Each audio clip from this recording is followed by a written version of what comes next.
Hey guys, JP here from the local Scrubs. Today I wanted to bring you an updated Ritual Beast deck profile for post Clash of Rebellions. This is a deck that I'm going to be taking to my first regional.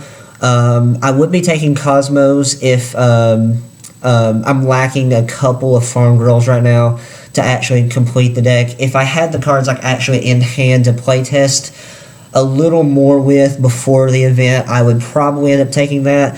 But since I probably won't, this is just something that I feel most comfortable with, and I've just been tweaking it to make it a little more consistent, to make it as consistent as possible.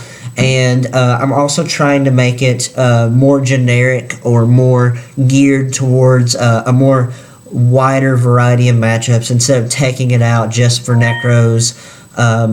Or taking it out just to beat like bad matchups, because like in the past I main decked Max C in this deck just because Burning Abyss and Tellar Knights can kind of be rough matchups. I'm not doing that. I'm not doing that in this build. I'm just trying to make it as bland as possible, just to cover a more wider variety of matchups. And then like my theory is siding into those cards would be better instead of just like going against, like, for example, showing up at the event, going against Cleaforts, drawing Max C. That would just be awful. So I just want to make it as generic and as generically good as possible. So without further ado, let's get into the build. Triple Elder. Y'all know this. You got to play 3 Elder. He's the one that sets up all your plays and just facilitates all of your searching. You have to play 3 of him. On top of that, I'm playing just one Lara, one Lara, or one Win, one Lara, one Pilica. I don't like playing multiples of any of these, just because you never want to see them in your opening hand. They're mostly there for names, or if you search them out for summoning one from the Banished or Grave, just to kind of further your plays. They're just nothing that you really want to see turn 1. Ideally, you want to see Elder with a Hawk or a Pingu turn 1, and not like opening Win, just because like none of these cards really do anything turn 1. And also like opening multiple Tamers is really bad, so that's why I'm not playing any more than necessary. And also a reasoning for why I'm not playing E-Telly, but I'll get into more of that later. For the Spiritual Beasts themselves, 3 Kanahawk, gotta play 3, opening this and Rampingu, or opening Kanahawk and Pingu turn 1 with Elder is essential to, basically, if you open those, you basically set yourself up to win the game. If not, like you can, like opening Hawk or Pingu with an ambush also does a very similar thing, but it's just a little slower. But yeah, you just want to maximize your chances of opening with one of those cards. So the only other Spiritual Beast that I'm maxing out on is a Pelio. Because I'm playing Mistake in my build because I hate Emergency Teleport in this deck, just because special summoning your own monsters just to make a fusion is really bad. So ideally you want to have your plays already looping from an Elder normal summon, or with ambush during your opponent's end phase. So I wanted to put in the Mistakes, but since I am playing Mistake, I found that I wanted myself to just have a really good normal summonable beater, and Apelio is just that, like summoning this and just beating down your opponent, like attacking. A lot of times they won't waste removal on it, or if they're smart, like they probably will, but like a lot of times you can just win games outright just by attacking and not really committing anything else to the board. And also, like, if you have this along with Mistake, or even like Mistake, Apelio, or Mistake, Pingu, or Win, like anything with like a respectable amount of attack, just normal summoning those with Mistake, a lot of times they'll just end up winning you the duel just because they can't really play Yu-Gi-Oh! Against like a lot of decks can't, so you'll just be attacking them over and over again. So that's my reasoning for playing 3 Apelio, and also he's a win to out, which is really cool. And so yeah, The only other spiritual beast that I play is Dolphin, just for the name, and plus he's really cool for like bouncing vanities, emptiness, and stuff, and going off. The only other monster I'm playing in the deck right now is Thunder King Ryo, just because I wanted, like, I've been really back and forth between this card and Book of Moon, but just to start my testing, he's just like another really good normal summon. Like, if you don't open Elder, you can just normal summon this, and you essentially put yourself in another really good position, just because a lot of decks, like, unless they have the Raigeki or something, they can't really play around it. So yeah, it's really good. I'm not playing any hand traps, just because, like I said, I wanted to make this deck a little more generic and bland and cover more variety of matchups. So no Veilers, no Ghost Ogres, no Max C's in this deck. Moving on to the spells, triple upstart, just because it's a combo deck. I want to get to my cards as fast as possible, and this really helps me accomplish this. I really love upstart. And yeah, moving on, I played double lance. This deck really loses to like chainable traps, especially like in the Burning Abyss matchup. Like their discard traps really hurt this deck, and like if you end up leaving a fusion on board, and like you can just get blown out by Raigeki and Dark Hole, and this just saves you. This is just so much better, in my opinion, in this deck at least, than Mystical Space Typhoon at the moment. Just because, like, I really don't need MST game 1. Like, I would rather like not have the MSTs. Like, I just think that having this is better, just because I would rather instead of for asking permission if my plays are good, I'd rather just continue, if that makes sense. So yeah, I've thought about bumping this up to 3, but I really feel like that'd be overkill. So, but yeah, 2's nice. I love Lance; it's a great card. Moving on to the 1-ubs, 1 Bond. Bond can kind of do the same thing as Lance in a way. Just by, if your opponent has a removal card, you can just bond into your fusion. But 9 times out of 10, you're going to use this for your OTKs, unless you draw it. But if you, it's just there for the OTKs. I wouldn't play more than 1. It's a great card, but it's a terrible dead draw. So next up, 1 Raigeki, and then 1 Dimensional Fissure.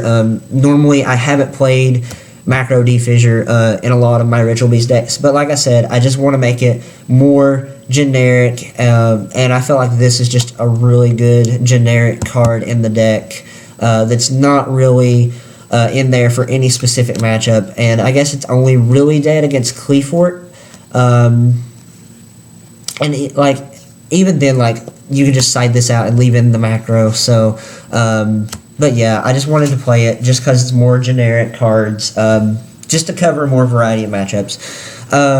For the traps, like I said, 3 mistakes. Playing this over E-Telly just because E-Telly can really clump in your hand. Like, if you draw into a bunch of tamers, like, you don't want that. Like, I don't want a brick, so I don't want to play any cards that aren't really necessary. And like, if you draw into a Pingu or a Hawk, a lot of times you're going to get yourself to that tamer anyway. So like, yeah, like opening E-Telly with like any tamers is like usually it causes so many dead hands, and Mistake's just so good just because, like, if you put that beater on the field, like the Apelio, like I was saying, and sit on this, like, a lot of times you'll just win just outright because they can't play Yu-Gi-Oh! And unless they have a removal for your Apelio, yeah, you just win. So Mistake's just so good. This card is amazing in this deck. So moving on, Triple Steeds. Steeds is amazing. It doesn't target. Triple Ambush, probably the best trap in the deck other than Mistake.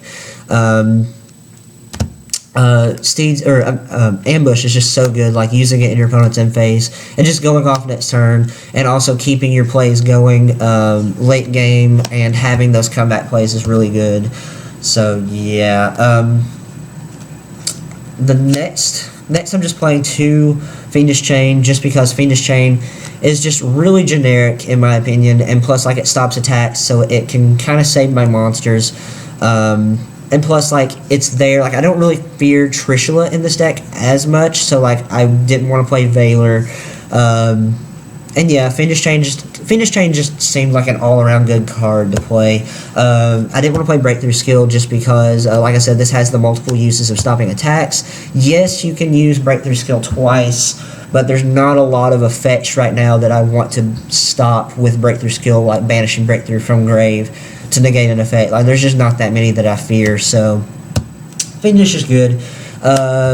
Then I'm playing just a series of one-ofs, Macrocosmos, just because you can, this is better than Dimensional Fissure, just because you can use this in response to a card, and, like, after they've already committed a card. Like, for instance, if your opponent, like, summons a Mathematician, activates effect, you can chain Macro, and they've already committed to using that Mathematician effect, or if they Foolish Burial or anything, just anything like that. Like, it's so disruptive. It's really good. And even against Cleese, like, if you have Macro face up and you Steeds them, all their monsters get banished instead of going to the extra deck, because even though they would be sent to the graveyard, Macro, in a sense, is kind of more powerful than the actual game mechanic and forces those cards. Like, Macro just forces the cards to be banished instead. So Macro is really good, even against Cleese. But yeah, it's in there. Then I'm playing Vanities just because Vanities is Vanities. It's an auto win against Shaddoll, stuff like that. Too good not to play, in my opinion. Torrential Tribute just because if your opponent summons a monster, you can tag out with your fusions and then make TT Chainlink 2, and you wipe their board and you keep your monsters. So it's really good. And then the last card I'm playing is Trapstun, just because, like I said, like, I would rather not ask for permission if my plays are good. I'd rather just activate this and then go off and win the duel. It's also really good, like, against Burning Abyss. Like, you lose to a lot of their chainable traps. So Trapstun's really good in that aspect.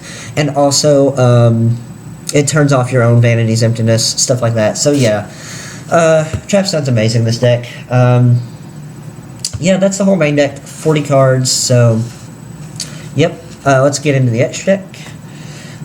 Triple Ulti Apelio, gets around Valkyris. I've had so many players, like, I'll summon this, and they'll try to Valk me, and I'm just like, dude, you can't. So, yeah, when he attacks, he's unaffected by card effects till the end of the damage step. So he's really good playing around cards like that. 3 Ulti Conahawk, he's the one that does all your searching. Yeah, the deck, I don't know where the deck would be without Ulti Conahawk. Your defensive card, Ritual Beast Ulti Pedifin, he can't be destroyed by card effects, so, and he's a 2800 booty, so if you make him against Burning Abyss, like, there's not a lot of things they can do unless they have the Wing Blast or Karma Cut, or if they go into Acid Golem, but then if you have Steeds or something like that, that just doesn't work, and then you tag out during end phase. But yeah, this card's really good. It's really underrated. Next, the new boss monster of the deck, 2 Ulti Gaia Pelios. He's basically just a herald of perfection. If you make this card with a fusion and a tamer and a beast, and you have more resources than your opponent, you auto win. Like, there's just no way around it. Arguably making this instead of pushing for the OTK, unless you have Trapstun, making this instead of pushing for the OTK is the smarter play. So this card's really good. And yeah, that wraps it up for the fusions. Almost 15 minutes on this video. It sees Lightning Chidori. Chidori's just, in this deck, he's better than Castel, just because you can bounce set cards and then bounce another card to the top of the deck, so, and then make them draw that card. Yeah, he's just really good. Dweller, just because Dweller's awesome. Exciton, just because in those games that you're down in card advantage and you're losing, and you Exciton it just puts you right back in the game. So yeah, why not play them? And then the last two cards that I'm playing is one Ptolemaeus and Diamond. Mostly just for the Shaddoll matchup. It doesn't really stick around long enough in the Burning Abyss matchup due to all of their removal traps. But yeah, it's there. It has won me a couple of games. It's really good. I don't know what I would take it out for. I really like these cards in the extra. So it just kind of makes my Shaddoll matchup and Burning Abyss matchup just a little better. So anyway, that is it for the extra deck and main deck. 40 card main deck. But yeah, that's what I've been playing, and it's what I'm planning on taking to regionals, guys. So yeah, thank you for watching this video. Please like and subscribe if you haven't already. Leave a comment down below. I would love to hear y'all's thoughts on this. Anything to make it better. But yeah, JP, over and out.